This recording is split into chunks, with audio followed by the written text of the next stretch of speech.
Hello and welcome to the Sovereign CEO Podcast, the standing up version of the Sovereign CEO Podcast. If you're watching the video version of this, you see me indeed standing up in front of a boring brown background. This is my temporary setup until I get my official YouTube video setup, which will be another week or two. I've been doing a lot of videos like this lately, and I feel like Stefan Molyneux with these stand-up videos.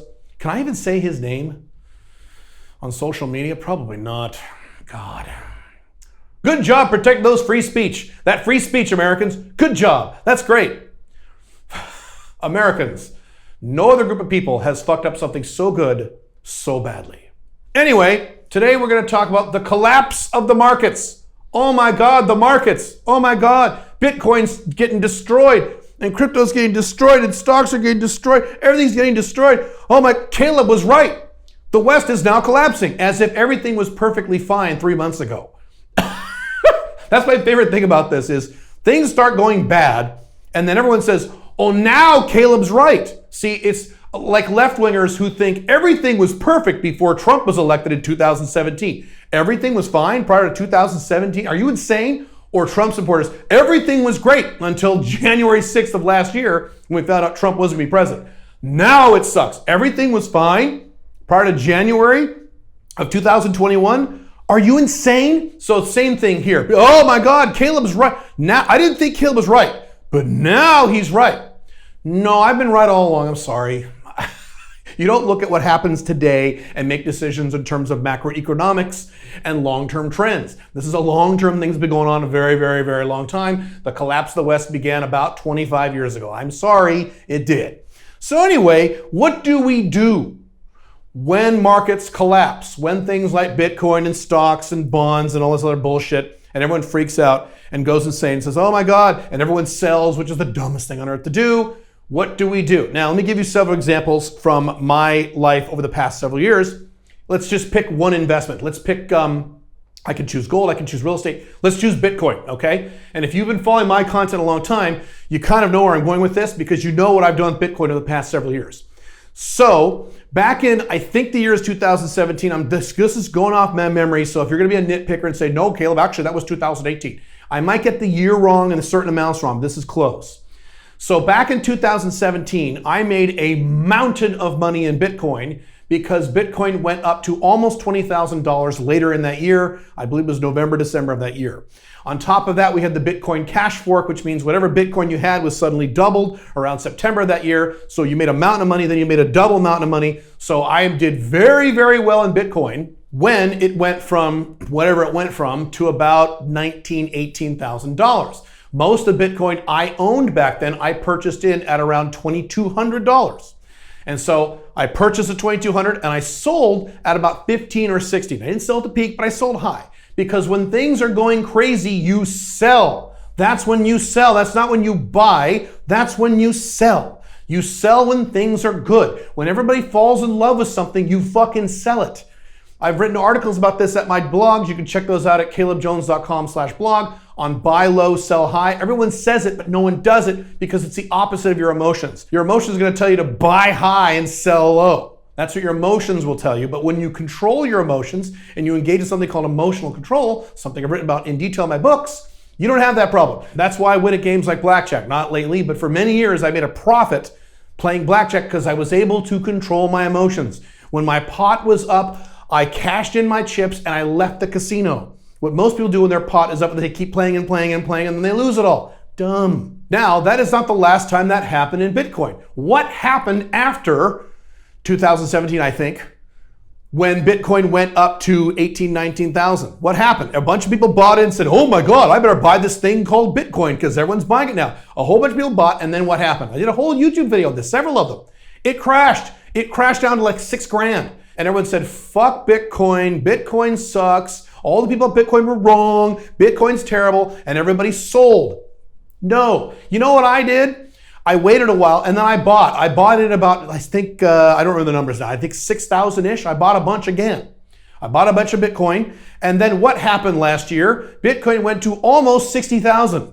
So I had a hunk of Bitcoin that I had purchased at 2,200 that I never sold. I had another hunk of Bitcoin that I bought at 6,000, and I sold at somewhere around, I don't remember the exact number, I think I sold around $51,000. The profits from my Bitcoin paid for an entire year of rent, among other things, of my Dubai apartment that I've shown several videos about. So I've cashed in big time on Bitcoin, not once, but twice. And I plan on doing it again, because what do?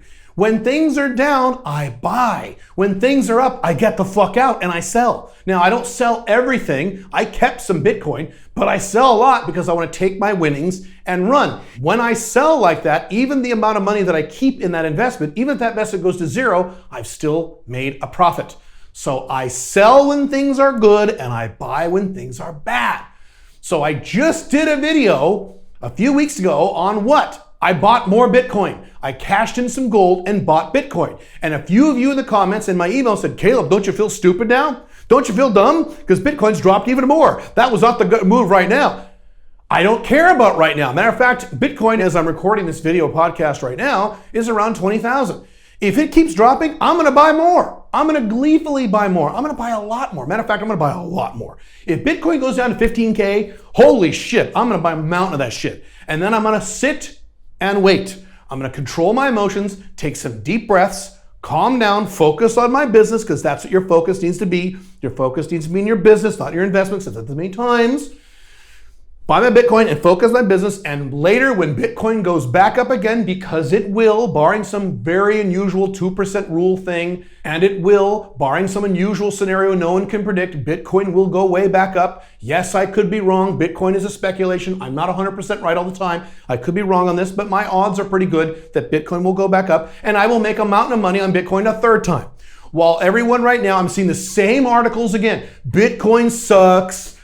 Michael Saylor was wrong. Everyone was wrong about Bitcoin. All these crypto nerds have now figured out how stupid they've been. No, it's a cycle. It's a bear cycle. It's a bear market. Things go up and down and up and down and up and down, and that's normal. That's part of life. It's part of investing. It's part of finance. Now, don't get hung up on Bitcoin. Please do not get hung up on Bitcoin as the example. That's just an example. You can do the same thing with stocks, even though I don't like stocks, particularly American stocks. You can do the same thing with real estate. You can do the same thing with precious metals. You can do the same thing with any boom and bust cycle you can think of. There are times things do well. There are times things do poorly. When things do poorly, you buy them. And when things do great, you sell them. And in my opinion, you sell, 70 to 90%. Don't sell at all, because there could be another boom cycle several years down the road. Why not? Now, let me reiterate what I said earlier. I could be wrong. Bitcoin could go to zero. This is why I've talked about two types of investing. Investing and speculating. Investing is when we invest in boring, stupid shit to get the same return that most other people are getting. 5%, 6%, 7%, maybe 8% on the outside. That's it. Very low risk, very low return, but you're probably not going to lose your money. Speculation is something very different. Speculation is you could make 300%, 5,000%, 20,000% returns, but you could also lose it all. Right? Bitcoin, as I've said 10,000 times, I've been very consistent about this since I started talking about Bitcoin back in, I think, 2017, is that Bitcoin and all cryptocurrencies is a speculation. You could lose all your money. Yeah, I could lose all the money I have in Bitcoin. It's possible. I don't think that's going to happen, but it could happen. I could be wrong, which is why I don't put all of my money in speculations. I put a lot of money in my what I call never touch it, never lose it money, and I put a big hunk of money over in my what I call get rich money, my speculative money. Meaning, if I lose everything in my speculations, I still have my never touch it, never lose it money, the money I need to have for my old age. So just because I'm engaging in this technique of buying when things are low and selling when things are high does not mean that I score every time. Sometimes I do lose money. However, I've said this before too, and this is true, I have literally never had a negative return in my investment portfolio in any calendar year ever. Ever in my entire life. I've been blogging about this for years. You can go back and read my blog articles where I actually give actual statistical returns on my investments and things like that. I have never lost money in my portfolio in any given count. Not I've never lost money. Okay, notice what I'm saying here. I've never lost money in a given calendar year. I'm always up. Now, sometimes I'm only up 2%. There was one year a few years ago I was up like, I think 0.5%. I don't remember. But I didn't lose money. I've never lost money. And I am the only man I know, and I know a lot of guys who have a lot of investments, who can say that. Some guys make money some years and they lose their ass in other years. I don't have that problem because I have something called emotional control. That's what investing is about. Investing is not about beating the market or having some, inside tip or being some kind of crypto nerd genius. Those things help, but that's not what it's about. What investing is about, in my opinion, and it's worked for me, is emotional control. Controlling your emotions when you see your investment go from here to here. And you go, oh shit, I better sell it before I lose more money. No, you dumbass. That is the opposite. That is your emotions talking, not the data, not the facts. Life is about objective reality. I talk about this in my books over and over again. You will be happier and more successful to the degree to which you follow objective reality and not your stupid little 5-year-old feelings. Your stupid little 5-year-old feelings are telling you right now to sell all your Bitcoin, which would be stupid, especially those of you who bought in at Bitcoin when it was $40,000 and $50,000. Oh my God. I feel really sorry for you fucking guys. Jesus Christ. Hang on and keep it. Matter of fact, you should buy more. That's how this works. If you don't know who Jim Rogers is, I suggest you watch some YouTube videos or read some of his books. He goes by this religiously. Buy when there's blood in the streets. Buy when everyone hates the thing and everyone says it's terrible. That's when you go buy. You sell when it's great and everyone's buying in. Yes, when you do that, you will feel weird. You will feel like you're doing something wrong. Your emotions will tell you this is wrong. Don't sell this. It could double again and triple again. You'll lose on future gains. No, sell it when it's going up. Buy it when it's going down. The name of the game here is not managing the investment. The name of the game is managing your emotions. That's what this is about. Matter of fact, there's lots of business corollaries to this. And those of you who follow my Alpha 2.0 content, there's a lot of dating and relationship corollaries to this.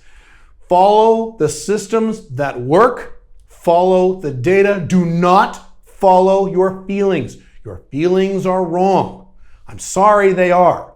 As I've talked about in my other content and in my books, feelings are great for reinforcing decisions you've already made based on the facts. You don't make decisions based on feelings.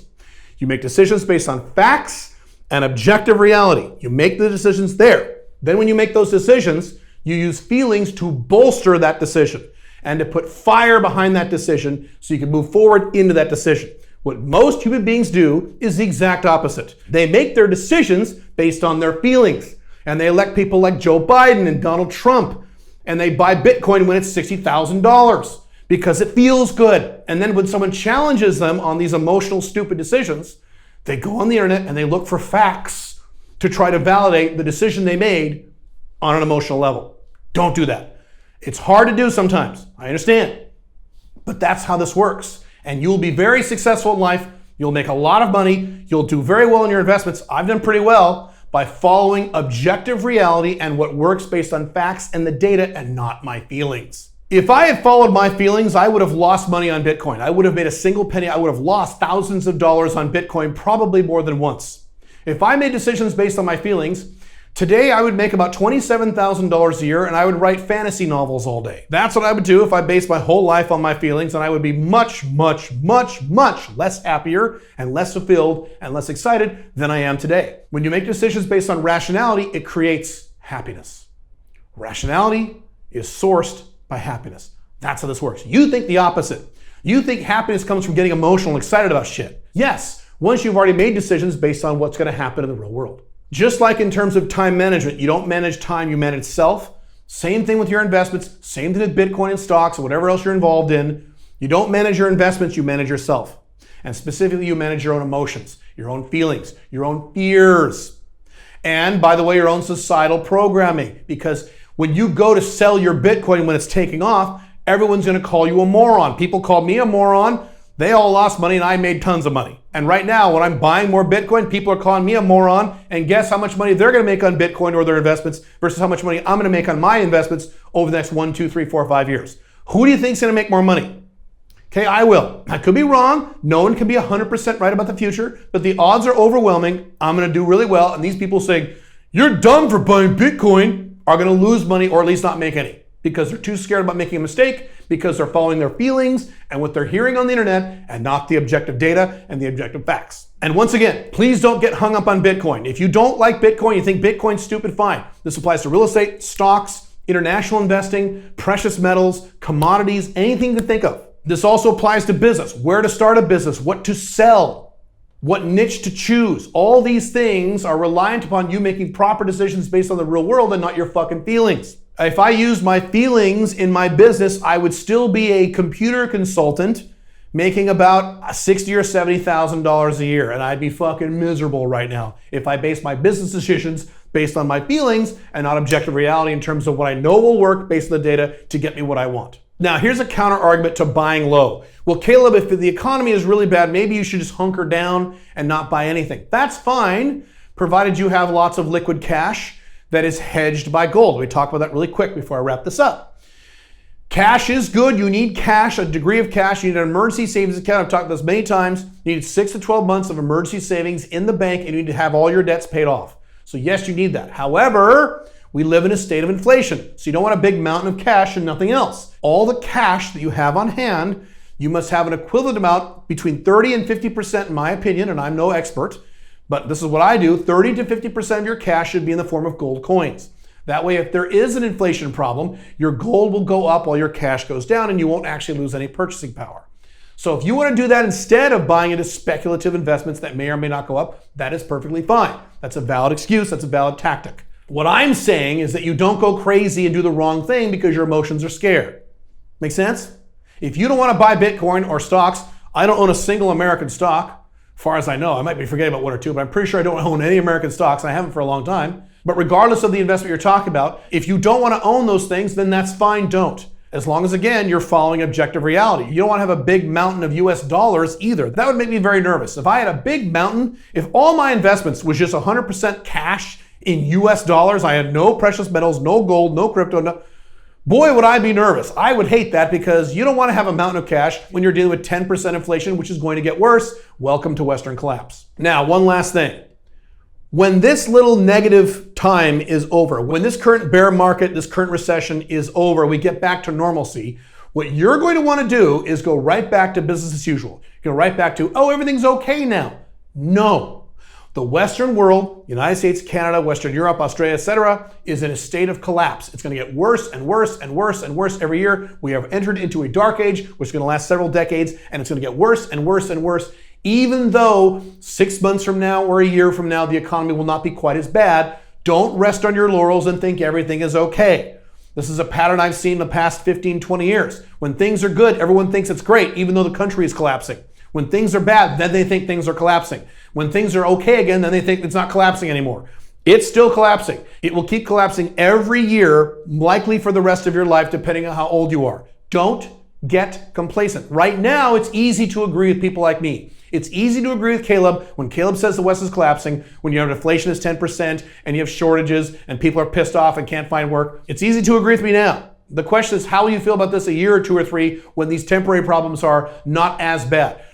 Or they could get worse. Again, no one can tell the future. But just remember what I said about moving forward in terms of facts and objective reality. And I will see you in the next podcast. Have fun.